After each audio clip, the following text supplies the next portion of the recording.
Well, in this video, we're going to take out the trash.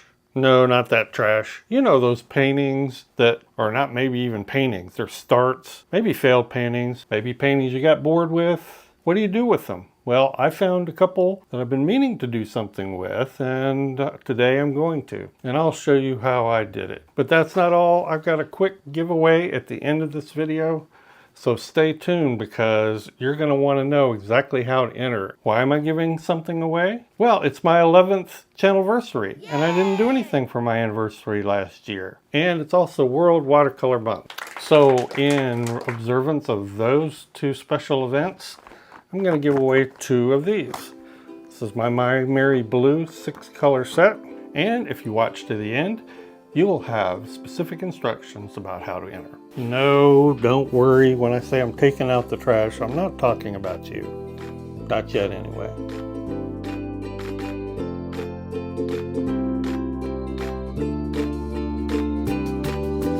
Well, hello, minders. Welcome back to the Mind of Watercolor. What you see here are 2 spontaneous starts. Did these probably 2, it might even be 3 years ago, for the Strathmore spontaneous painting workshop that I did. By the way, those videos are available right here on my channel, and I'll link to them below if you want to go through the workshop, which is like 4 episodes.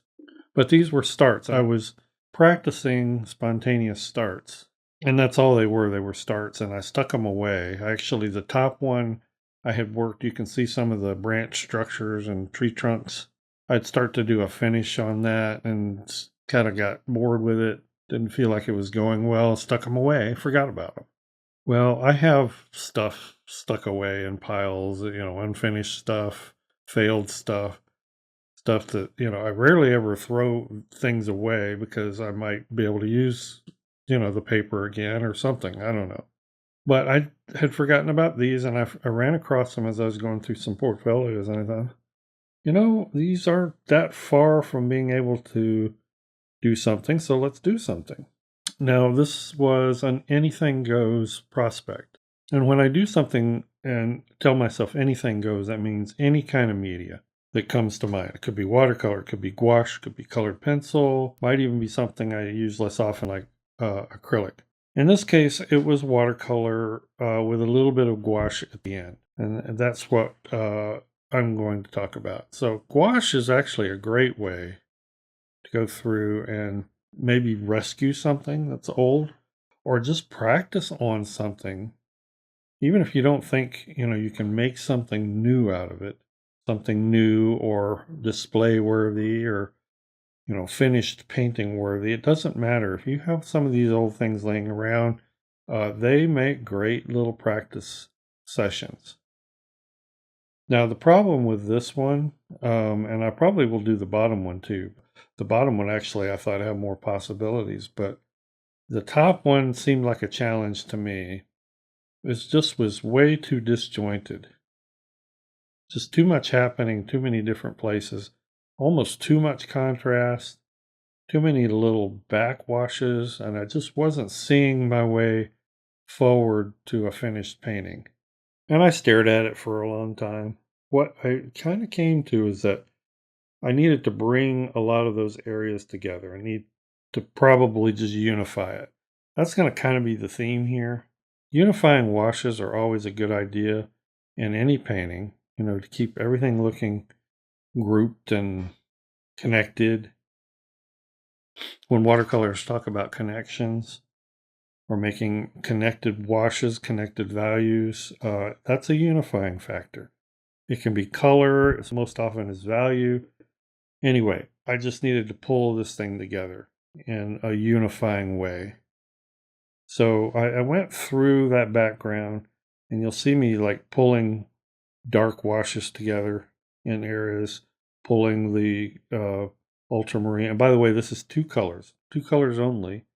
Actually 3 because I pulled in indigo later, but the original 2 colors were ultramarine blue and dragon's blood, all my Mary colors. And the indigo, which I used later, was to mute down the ultramarine, which I thought was just a little too strong in places. Yeah, so brought in the indigo instead of just so much ultramarine to mute that ultramarine blue, and just started looking for ways to bring all these washes together. I also wanted to do something with the bright white area towards the bottom. Maybe add some rocky terrain. That's a favorite thing that I do. And those tufts of foliage on the trees just were a little bit nebulous. Well, no, not nebulous. I guess that's not the right word. They were undefined and loud and didn't make a lot of sense, at least to my eye. That's where the gouache will come in, and we'll look at that later. So right now, we're just going to work on these dark colors. Get everything, get that background pulled together. And a lot of times with spontaneous painting, if you've seen them, many of the ones that I've done, or you saw the Strathmore workshop, the process is not something I see from the start. I have a lot of people say, how do you see this? How do you see that? It's a do one thing you know that it needs or could use, and then assess. Do one thing, then assess. Do one thing, then assess. This is, by the way, a stiff brush, sort of a oil painting brush, I guess it's kind of a bright or a flat. And all I'm doing is some subtle lifting here. All of these colors lift very easily. They're granulating colors, which means they have a coarser granulation or pigment load, so they sit on top. Anyway, I'm just going through and lifting little spots to kind of break up the edges of that tree and the foliage. I will further enhance that with gouache. Again, that's coming. So you're just seeing a lifting process. So I'm toning down a lot of the bright areas and trying to add definition and structure to those trees. As I've already mentioned, unifying and bringing the background washes together a little more so everything doesn't look so disjointed. That's the goal. And when you see me add detail to these edges, it's because that's where your eye picks up detail.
All right, well, now let's go to the gouache.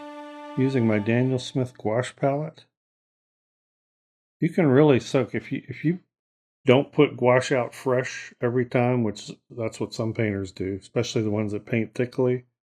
If you keep it in a palette like this is a really good gouache. I'm just very impressed with the gouache. Anyway, I really soak it. I mean, I just fill those pans with a lot of water because gouache soaks up water like a sponge. So here we go with it. And a gouache not only is an opaque color, and I can add some detail to this foliage and its edges, but it's also a smoother. So where the paper has some rough texture from lifting, or a semi-transparent wash will sort of smooth over any of that texture. And now we're starting to see these trees come alive. Give them more separation from those background washes, and we have more distinct areas that sort of are starting to communicate and make sense.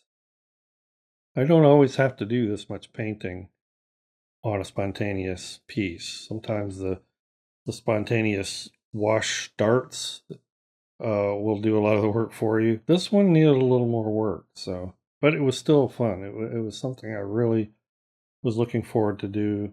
It was challenging. It was always a good learning experience. It's the whole reason I ever even started spontaneous painting to begin with. And the whole thing is starting to feel right to me now. I really enjoyed how this was coming together. Those darker tree trunks on the left just felt like they needed some lightning in the background behind them. So, hey, gouache is good at doing that. So let's do it.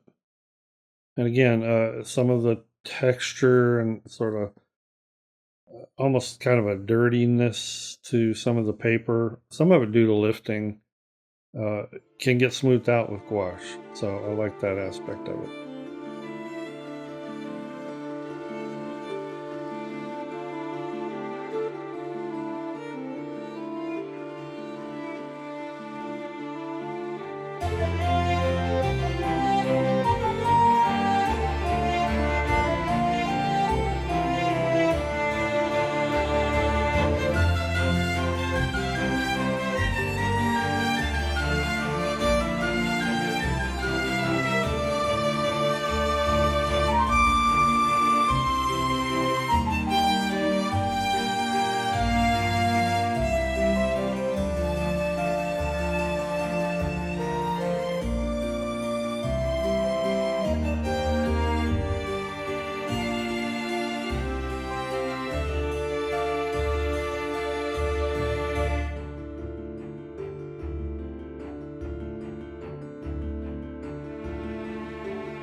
Final touches, and here is our before. That painting doesn't make a whole lot of sense. And here's our after. And now it seems to make a little bit more sense. Thanks everyone, appreciate you watching. All right, minders, well, I am giving away 2 of these sets, and here's how you enter. Make sure, first of all, you're subscribed and like the video. Then tell me what your favorite color is out of this set. We have Yellow Ochre, Quinacridone Lake, Dragon's Blood, Hooker's Green, Phthalo Turquoise, and Indigo. And from those correct answers, or those correct responses, I will give away 2 of these sets. Now, one caution, there are a lot of scams on YouTube these days. This is a totally free prize, basically. If you win, you're selected, I will send you one of these. There are scammers who are requesting money and saying that you won. You're using some other apps, for messaging and email. I will not do any of that. I will notify the winner here on YouTube, so you want to check your responses, your replies to your entry. And then I will give you an email address where you can contact me. We can work out the shipping and I can get the prize to you. Simple as that. YouTube and then email. So be careful of the scammers. Good luck to the winners.